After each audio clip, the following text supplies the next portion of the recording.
Assalamualaikum warahmatullahi wabarakatuh. Halo adik-adik semuanya, bagaimana kabar kalian hari ini? Semoga selalu sehat dan tetap semangat ya. Kembali lagi pada pembelajaran bahasa Indonesia.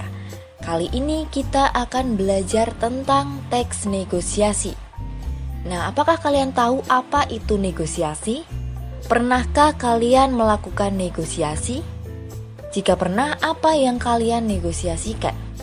Saya beri contoh, seperti yang mungkin pernah kalian lakukan dengan guru kalian untuk menunda ulangan harian. Misalnya, jangan ulangan harian dulu bu, banyak mata pelajaran lain yang ulangan, dan juga banyak tugas, nanti saya bingung harus belajar yang mana dulu. Atau, negosiasi dengan orang tua kalian perihal uang saku. Ayah, bolehkah uang jajan aku ditambah? Nanti aku pulang malam karena les dan lain-lain. Nah, itu tadi beberapa contoh yang sering dijumpai tentang negosiasi dalam kehidupan sehari-hari kalian. Dan pada video kali ini kita akan membahas tentang pengertian, tujuan dan ciri-ciri, jenis-jenis, unsur-unsur, struktur, dan juga kaidah kebahasaan dari teks negosiasi. Kita menuju ke pengertian negosiasi. Negosiasi merupakan bentuk interaksi sosial untuk mencapai penyelesaian bersama antara pihak-pihak yang mempunyai perbedaan kepentingan. Nah, di sini sudah saya beri warna merah yang merupakan kata kunci dari pengertian negosiasi. Ada interaksi sosial, penyelesaian bersama, dan adanya perbedaan kepentingan. Nah, negosiasi itu terjadi karena adanya interaksi sosial sebagaimana sifat manusia, yaitu sebagai makhluk individu dan juga makhluk sosial. Tentunya kita perlu berinteraksi dengan orang lain, makanya disebut dengan interaksi sosial. Kemudian negosiasi itu terjadi dengan orang lain, bukan dengan dirinya sendiri. Tentu kita tidak bisa bernegosiasi dengan diri kita sendiri. Kemudian selanjutnya negosiasi itu untuk penyelesaian bersama atau mewujudkan sebuah keputusan bersama. Karena apa? Karena adanya perbedaan kepentingan yang ada. Oke, kita lanjut ke bagian tujuan dan ciri-ciri dari teks negosiasi. Tujuan negosiasi adalah mencapai kesepakatan bersama, menyelesaikan permasalahan yang dihadapi bersama, dan mencapai kondisi saling menguntungkan dan tidak ada pihak yang dirugikan atau istilahnya win-win solution. Kemudian ciri-ciri dari negosiasi yaitu memiliki partisipan yang berbeda kepentingan, mencari jalan tengah atas sebuah permasalahan, memprioritaskan kepentingan bersama dan menghasilkan kesepakatan yang saling menguntungkan. Nah, bagian tujuan dan ciri-ciri ini memiliki kesamaan, adanya kesepakatan bersama, penyelesaian permasalahan yang dihadapi bersama, dan mencapai kondisi atau kesepakatan yang saling menguntungkan. Selanjutnya tentang jenis-jenis teks negosiasi. Yang pertama ada negosiasi tuturan langsung dan negosiasi tidak langsung. Negosiasi tuturan langsung yang pertama ada pemecahan konflik, yang bertujuan untuk memecahkan konflik atau permasalahan. Contohnya ketika rapat bulan bahasa, ketua menanyakan acara apa yang akan dilakukan untuk memeriahkan bulan bahasa. Anggota A menyarankan seminar menulis buku. Kemudian anggota B menyarankan lomba membaca puisi. Nah, dari contoh tersebut terdapat dua perbedaan kepentingan. Kemudian ketua dan para anggota saling bernegosiasi untuk menetapkan kegiatan yang akan dilakukan. Bisa saja keputusan yang diambil mengarah pada dua usulan tersebut dengan waktu yang tidak bersamaan. Jadi acara seminar menulis buku dilakukan dan juga lomba membaca puisi. Sehingga saling menguntungkan dan tidak ada pihak yang dirugikan. Kemudian yang kedua adalah kerjasama, bertujuan untuk mendiskusikan kerjasama. Contohnya UMKM. UMKM misalkan antara wedding organizer dengan UMKM catering. Sama-sama bekerja sama untuk membuat usaha bersama dalam acara pernikahan. Kemudian yang ketiga adalah jual beli, yang terjadinya pada proses jual beli serta dilakukan oleh penjual dan pembeli. Nah, ini sering kita lihat ya dalam kondisi sehari-hari kita, misalkan di pasar. Oke, selanjutnya jenis negosiasi tidak langsung. Nah, ini dapat berupa surat. Jika kita menulis surat, tentu perlu adanya balasan atau tindak lanjut terhadap surat yang kita tulis. Contohnya adalah surat penawaran atau surat lamaran pekerjaan. Kita menuju ke unsur-unsur dari teks negosiasi. Nah, apa saja yang menyusun dari terjadinya negosiasi? Faktor apa saja? Yang pertama ada partisipan atau orang yang terlibat dalam kegiatan negosiasi. Jadi ada pihak yang melakukan pengajuan dan juga ada pihak yang melakukan penawaran. Kemudian yang kedua adanya perbedaan kepentingan. Dan ketiga adanya pengajuan dan penawaran. Dan yang keempat adanya kesepakatan. Kita menuju ke struktur dari teks negosiasi. Ada 4. Ada juga sumber lain yang mengatakan ada 5 struktur. Namun kita akan pelajari yang 4 hal ini dulu. Yang pertama ada orientasi. Apa itu orientasi? Orientasi ini merupakan proses awal terjadinya negosiasi.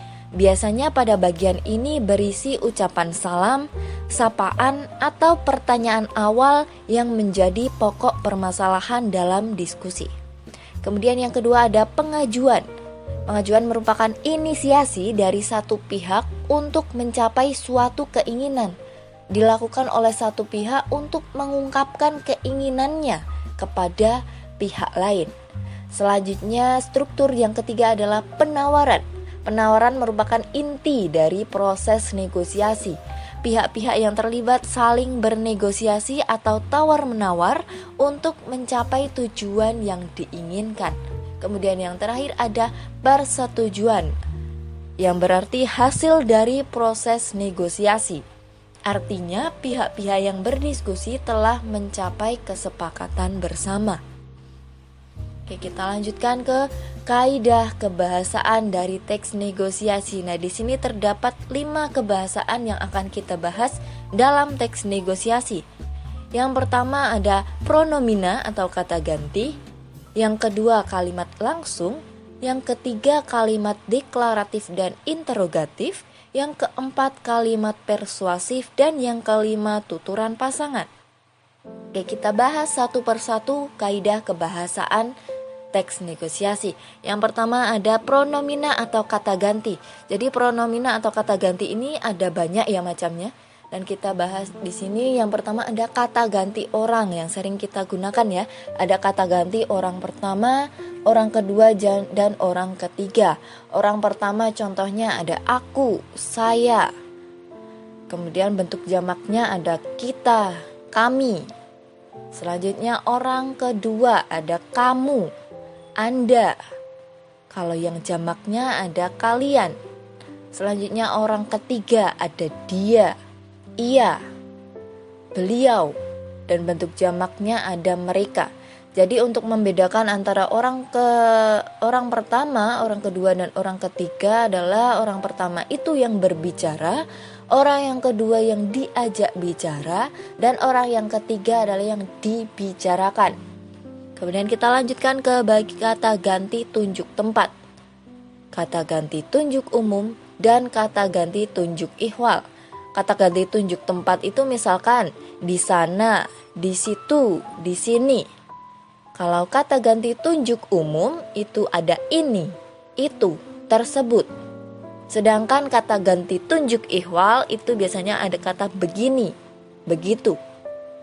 Selanjutnya kata ganti penanya. Nah, jika kita ingin menanyakan orang, tentu kita menggunakan kata tanya siapa. Kalau kita mencari barang, kita menggunakan kata ganti apa. Dan apabila kita menanyakan pilihan, kita menggunakan kata ganti mana. Kemudian saya tambahkan juga tentang kata ganti kepemilikan. Contohnya, kata ganti ku, mu, nya, kau. Nah, itu ditulis serangkai dengan kata yang mendahului atau mengikutinya. Contohnya, bukuku, bajumu, buahnya, kau beli. Itu tadi adalah contoh dari kata ganti atau pronomina. Kita lanjut ke kalimat langsung. Kalimat langsung itu adalah kalimat yang langsung disampaikan oleh penutur melalui dialog. Dan cirinya adalah menggunakan tanda petik 2. Contohnya untuk kertas ransel yang ini berapa ya? Nah, itu ditemukan dalam tuturan dialog yang menggunakan tanda petik 2. Selanjutnya kalimat deklaratif dan interrogatif. Kalimat deklaratif merupakan kalimat yang menyatakan suatu informasi atau pernyataan. Cirinya adalah ditandai dengan tanda titik. Kalimat deklaratif ini juga disebut dengan kalimat berita. Contohnya, ada Bu, silakan dipilih. Ini bayamnya baru datang dari Magelang, Bu. Nah, dan dari contoh itu ada tanda titik yang mengakhiri pernyataannya. Itu disebut dengan kalimat deklaratif. Kemudian kalimat interrogatif.